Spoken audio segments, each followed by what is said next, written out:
All right, folks, I teased you guys with the short with what's in the box. Let's find out what's in the box, shall we? I tell you what, there's no scope in the box. I have already mounted and zeroed the scope, but we'll get to that in a minute.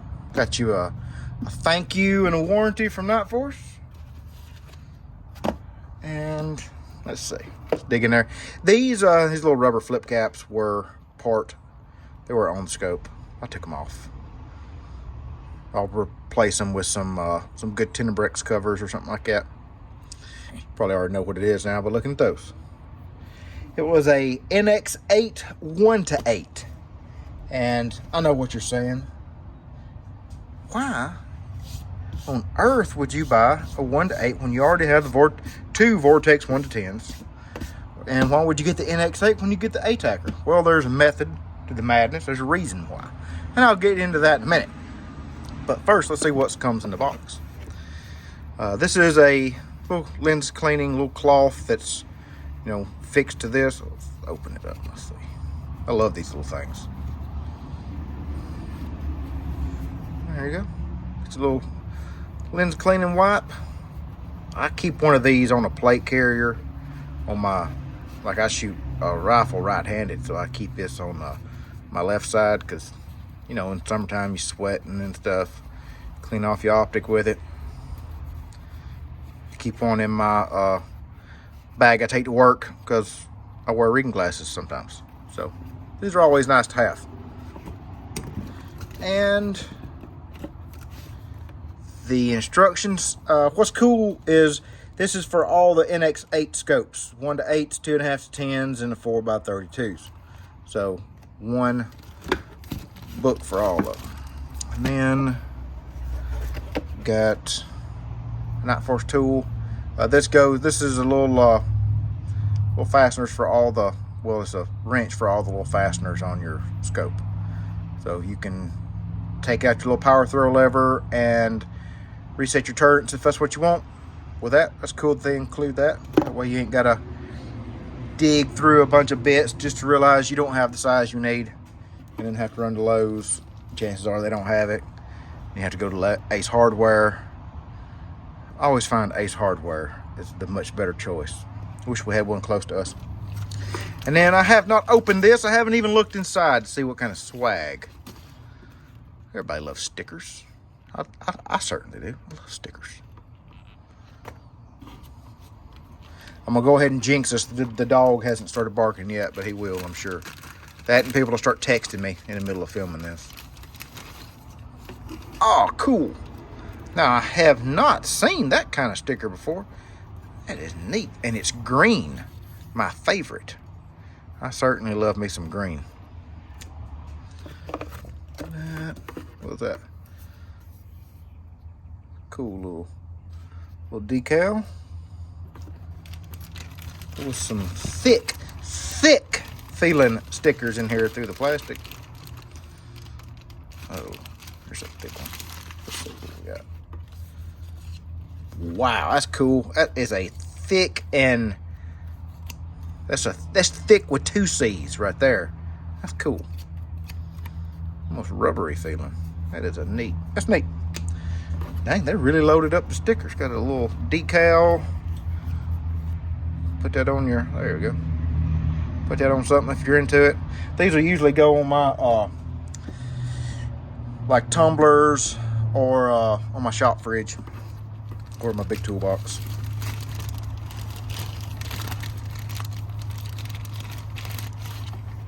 Well, there's another thick sticker. Wow, we all about the thickness in this package today, ain't we? Got one more thing. One more. That's a cool gray one. Never seen one of those before either.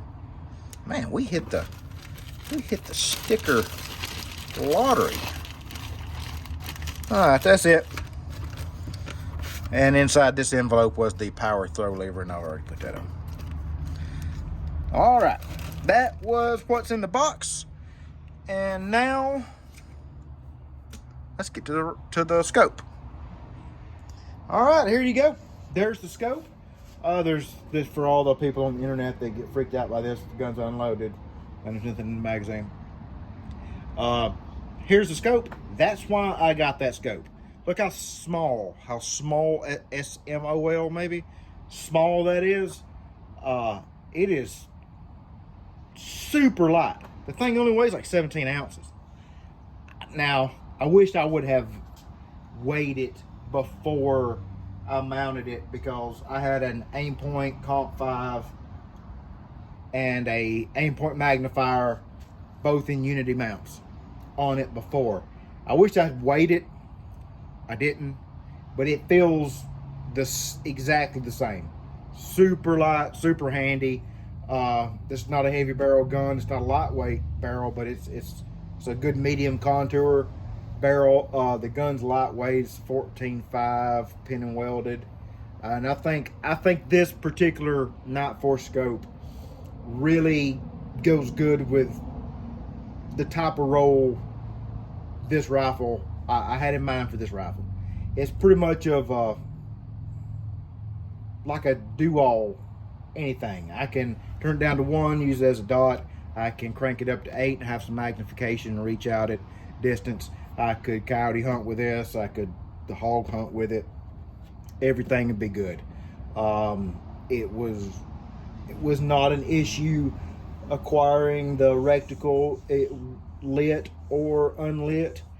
Yesterday at the range, it was really sunny, and I didn't even have the brightness turned up to 10. I think I was on a 7 and an 8 most of the day. It did great. It was pretty close to well, I sighted in at 50 yards, and it was off by just a few inches from the bullseye at 50. So it was great. I backed up to 200, confirmed on steel at 200, and it's great. I know some people complained about the adjustments. This is the mill reticle and adjustments in this one, so it's 0.2. I believe the MOA is half a MOA adjustment, but no issues whatsoever. This particular one, let's see what reticle it has. I forget the name of it. It is the FC-DMX. So we're wrapping with DMX in this reticle. It's in a 193 LaRue mount. It's the only mount I had at the time for its 30mm tube. I'll probably replace the mount at a later date with something a little bit lighter, just to go with the overall lightness of the build. But it has impressed me. I like it. I like the reticle. I like the wind holds on it. Probably going to try to use those. Kids are out for spring break this week, so we'll try to get to the range sometime in the middle of the week and stretch it out, shoot it at distance a little bit, and hopefully I get to use some wind holds for that. But first impressions on it, I like it. I like it a lot.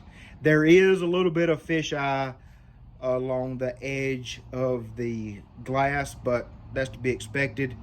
When you have something that short and that light, there's a little bit of trade-offs. Well, heck, my Vortex 1-10 has just a touch of fisheye at the edge of it too. So anything that's short and high magnification, I think you're going to have that regardless. So, but I like it. I don't have any qualms about it. On up at 8 power, the reticle, the eye box is a little tight, but it's not as tight as the Vortex 1-10. That one's pretty tight on 10 power, but that's 2 more power than this one has. Overall, I really like it. Just a few small complaints, and I wouldn't even say they were complaints. That I knew going into it that you have to give up a little bit to get what you get from this optic. So I like it. Would I buy it again? I absolutely would. Yes, I would buy this scope again. There's nothing on the market that I know of that's as light as this that offers what this one offers with this reticle. I think the first gen of these, when they came out, had a little bit different reticle, and I don't think people were very happy with the center aiming. I think the center aiming point of the reticle, I think, was a little large, and this one is pretty small. So I think that's all I have to say on it. I like it a lot. It's in a 193 mount.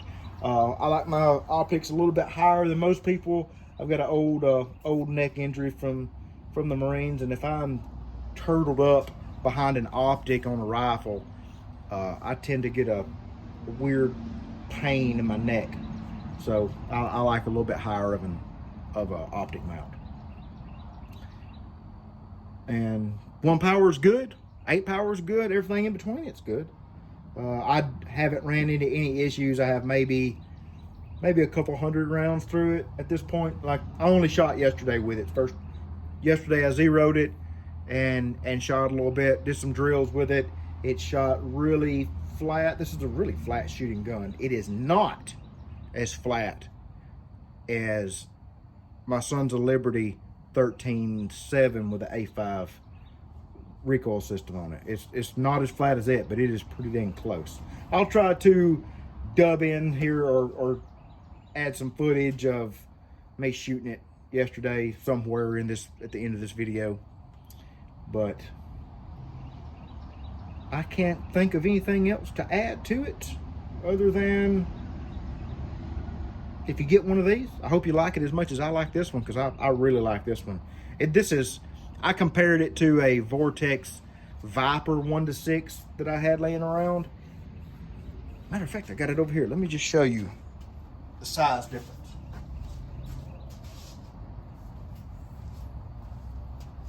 Look at that. Look how much larger that thing is. And heavy. Man, this thing is heavy. This is not the lightweight model. This is the older, super heavy model, but my gracious.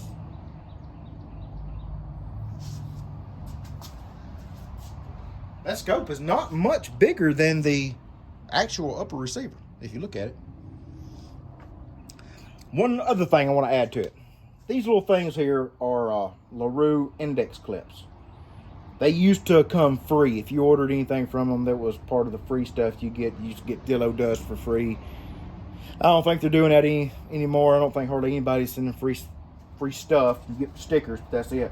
But I learned this from Steve Fisher. If you take one of these, and especially on a scope mount, if I can do it, I got all you people watching me. I probably can't do it now. Come on. Struggle on camera, Matt. That's always there we go. If you clip one of those on your upper receiver with a mount that you may or may not take off, if you ever take it off, it's probably going to go back to zero as long as you put it in the same spot. So if you just clip one of those index clips on there, somewhere on your upper or on the front or back, and index your mount off of it, that way if you ever take it off and you go put it back on, I know I'm just going to butt up against it right here. So there you go. A little helpful tidbit of information there. And I believe that's it. Time will tell how it holds up, but it shouldn't have any issues with it. It's a nightforce.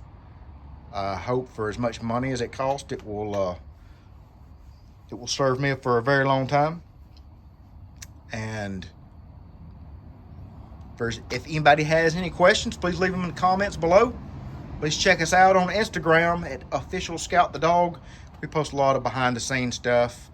If you can go to that or our Instagram channel and see Big Ron double tapping with an FAL. So head on over, check it out. Give us a thumbs up. All that other stuff. We appreciate it, guys. Catch you on the next video.